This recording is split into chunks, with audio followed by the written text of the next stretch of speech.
সমস্ত makeup complete হওয়ার পর তোমারও কি কখনো কখনো মাস্কারা অ্যাপ্লাইয়ের সময় এইভাবে চোখের ওপরে লেগে যায়? তাহলে আজকে আমি তোমাদের সাথে একটা হ্যাক শেয়ার করব, যার দ্বারা তোমরা ইজিলি এই কালো দাগ তুলে ফেলতে পারবে কোনোভাবেই তোমার মেকআপ নষ্ট না করে। আমাদের অনেকেরই অসাবধানতা বশত মাস্কারা অ্যাপ্লাইয়ের সময় চোখের ওপরে বা তলাতে লেগে যায়।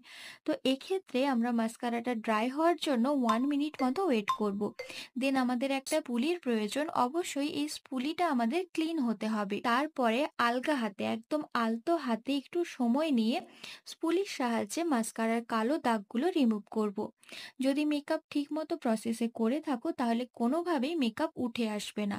তবুও যদি কোনোভাবে মেকআপ ওই পোর্শন থেকে হালকা মতো উঠে আসে তাহলে তোমরা নিজের টোনের কম্প্যাক্ট দিয়ে কিন্তু সেটাকে ফিল করতে পারো। তো হ্যাকটা কেমন লাগলো জানাতে ভুলো না। আর এরকম হ্যাক দেখার জন্য অবশ্যই আমার আইডিটাকে ফলো করতে পারো।